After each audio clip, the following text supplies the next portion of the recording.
E se a sua fé, que deveria te trazer paz, tranquilidade, estiver sendo a principal causa de ansiedade, de medo, de culpa e até de pensamentos que você ainda nem teve coragem de contar para alguém? Hoje a gente vai falar sobre trauma religioso e toque religioso. Vai explicar o que são essas coisas, como uma certa forma de viver a religião pode trazer perturbação, sofrimento e até pânico.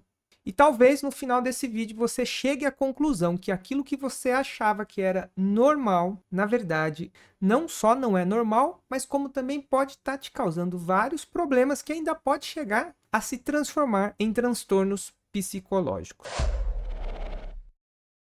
Reconhecendo o trauma religioso. O que é o trauma religioso? São problemas que podem ser tanto de ordem física como emocional, causados prioritariamente pelas crenças religiosas. Mas não quer dizer que toda crença religiosa vai traumatizar as pessoas. Mas a maneira como a pessoa experimenta essa crença e como isso vai se transformando em práticas na vida pode, então, causar traumas. Alguns exemplos básicos. O medo, né? Quem tem muito medo, por exemplo, do inferno, medo de pecado, medo de ser castigado, né? Ou quando as coisas acontecem na nossa vida e a gente acha que isso está acontecendo, né? Porque Deus está mandando um castigo. Um exemplo básico.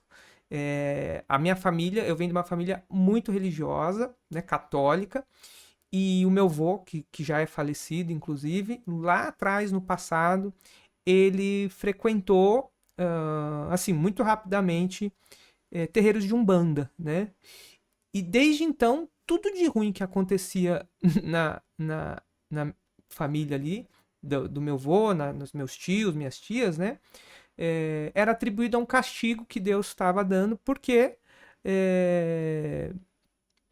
o meu avô teria frequentado um lugar que, para quem acredita nisso, seria um lugar demoníaco, onde tem demônios.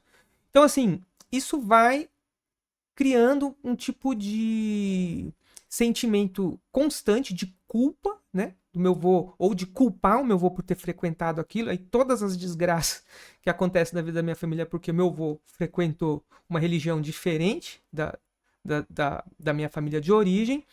E aí é como se Deus permitisse que isso aconteça, né? Acontecesse como uma forma de castigo, porque ali tinha um inimigo de Deus, os demônios e tudo mais.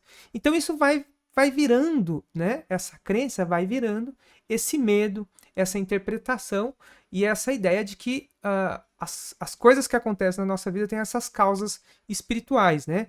Isso vai virando problemas emocionais, isso vai virando angústia, isso vai virando sentimento de que está sendo perseguido por espíritos malignos, né? Isso gera ansiedade, enfim, é um tipo de viver, de vivenciar a crença que vai causando esses transtornos psicológicos por causa dessas interpretações. Então é a crença que causa aquilo, mas não necessariamente a crença em Deus ou a fé religiosa, mas é atribuir isso num nível muito realístico, né? De que esse mundo espiritual está impactando diretamente a vida, né? A nossa vida. Outro exemplo aqui, né, de traumas que podem ser tanto emocionais, né, como alguns desses que eu já acabei de falar, mas eles também podem ser físicos, né? Por exemplo, quando a crença religiosa escutar o que os pastores ou padres, é, como aconteceu, por exemplo, no Brasil, né, nos últimos anos, que houve a politização da religião e o surgimento de movimentos anti-vacinas, né? Então, assim, a ideia de que você tem um país que vem de uma cultura diferente, que está implantando coisas na vacina que, na verdade, vai matar as pessoas, né? E que isso tem uma ligação com uma batalha espiritual. Eu tenho pessoas na minha família, a gente perdeu pessoas na minha família e a gente tem eu tenho pessoas que interpretam que certas pessoas que morreram, né, por causa da Covid e tudo mais, foi por terem tomado a vacina. Então isso está diretamente ligado com uma forma de pensamento, com uma crença que está misturando política e religião. Então está aqui um trauma psicológico, né, que a gente não consegue enfrentar a realidade, né? A complexidade da realidade, a gente vai atribuindo isso e isso vai causando cada vez mais medo e mais pavor, porque por não entender direito a realidade, a gente acha que tem uma mão espiritual do mal, então isso vai assombrando a gente, né? E em outros casos, pessoas que deixam de se vacinar e acabam, por acreditar nisso, acabam morrendo, né? Ou acabam sofrendo muito mais com as doenças, né? Que as vacinas poderiam impedir. Então, está aqui um exemplo de um trauma físico por conta de uma crença religiosa que está se misturando com uma disputa ideológica política, né? Outros exemplos, coerção moral, né? O patriarcado e a diminuição da mulher. A gente vê muitas pregações nas igrejas, de grandes nomes, inclusive pessoas, padres, pastores ou religiosos muito famosos, né? Que diminuem o papel e o lugar da mulher na sociedade por fazerem uma leitura fundamentalista da Bíblia, né? E a religião, então, esse tipo de crença religiosa acaba contribuindo para reforçar um problema estrutural da sociedade, que já é a diminuição do papel e do lugar da mulher, a subordinação da mulher ao homem, né? E as mulheres muitas vezes acabam, que acreditam nisso, que tem que viver essa lei divina, né? Porque é Deus, é o pastor, é o padre, são figuras de autoridades divinas que estão falando, acabam se submetendo a isso, né? Outros exemplos, né? Automutilação, lesão em práticas religiosas de cura, né? Tem casos, né, de pessoas que ali num momento de êxtase, de repouso no espírito, né? Pelo menos na religião que eu frequentei tinha muito isso. Às vezes as pessoas caíam, algumas se machucavam.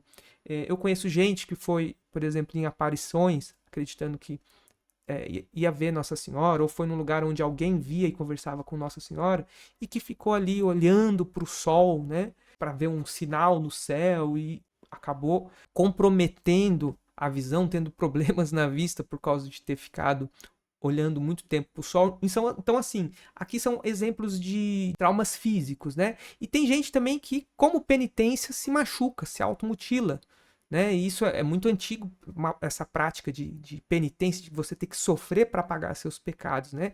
E tem gente que leva isso a níveis drásticos, né?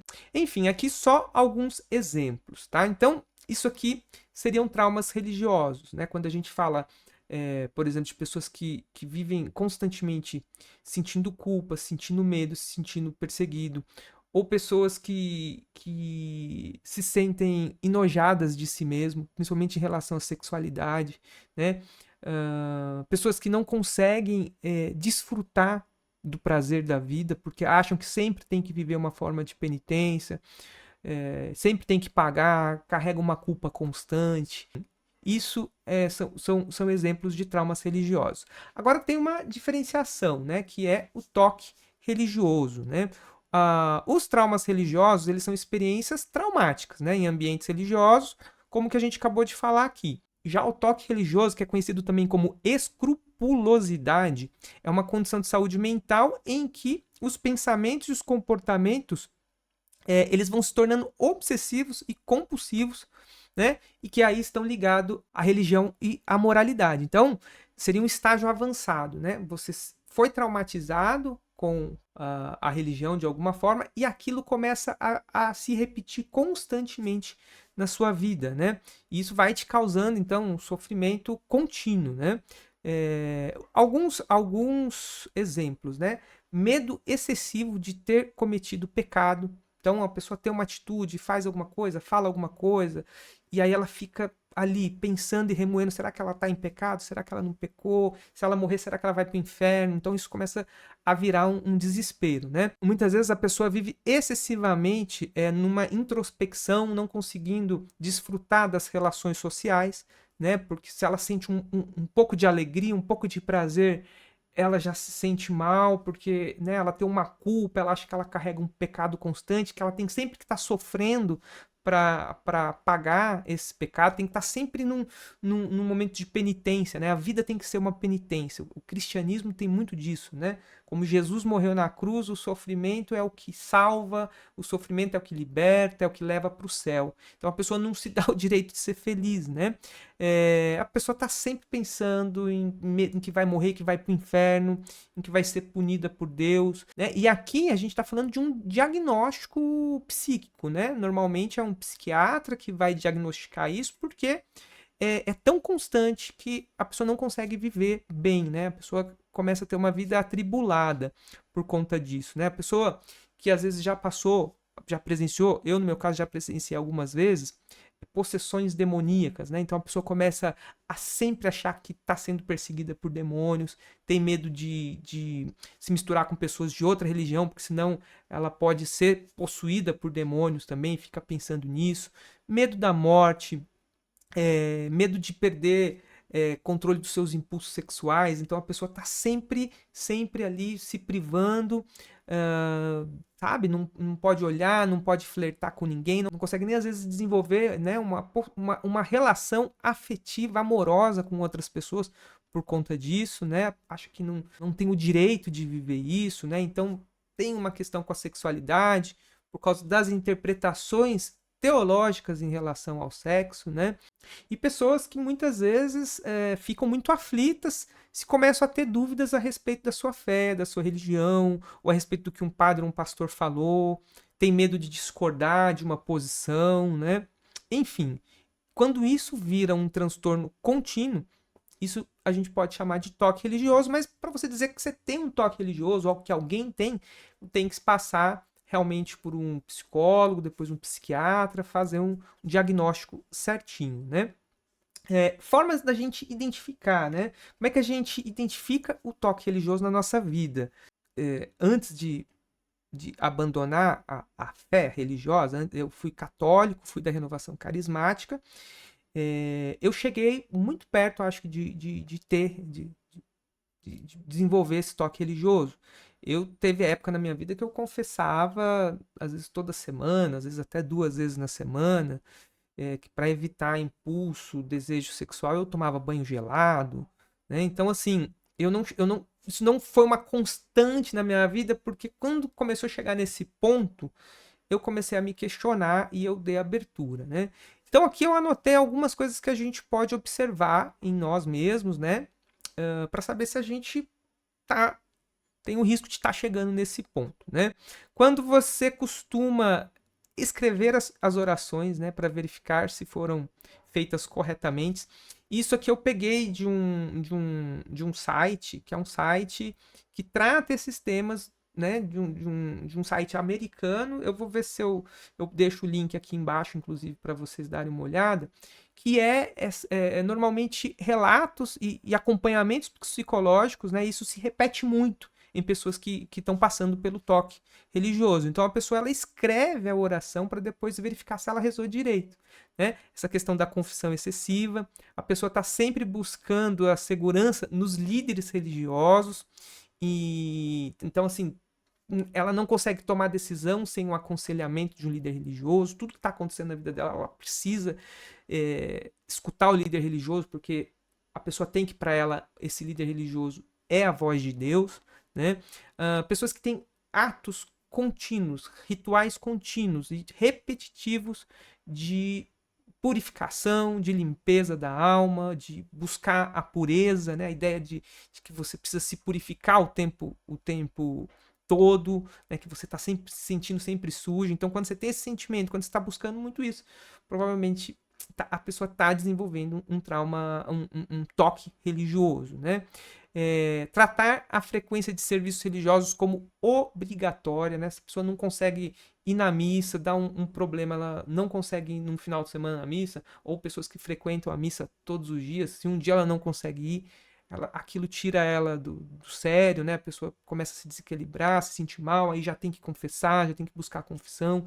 Enfim, oração excessiva, repetitiva, ficar só imaginando, pensando e sempre orando o dia todo, né? A pessoa tem gente que reza 2, 3 rosários por dia, né? A pessoa tá sempre rezando. Se ela não tá conversando com alguém, fazendo alguma coisa, quando ela tá em silêncio, ela tem que estar rezando, é uma obrigação, né? pessoas que fazem constante pactos com Deus, né? Para tudo tem que ter um pacto, uma promessa, né? É uma relação excessiva, né? Que desequilibra o dia a dia da vida da pessoa com Deus.